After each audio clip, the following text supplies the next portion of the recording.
Leatherman. It's what you always want on you. You have your pliers. You have a hammer.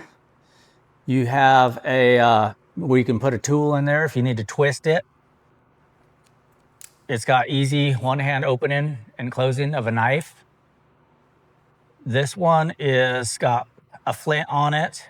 It's got a sharpener on it. All these things pop off. It's got a belt clip if you want to put it in your belt. It's got tools inside too. It's got an awl and a punch. It's got a can opener. It's got the screwdriver with changeable bits. Got the flat one and the Phillips one. And it's pretty handy. Needle nose. Got the wire cutters.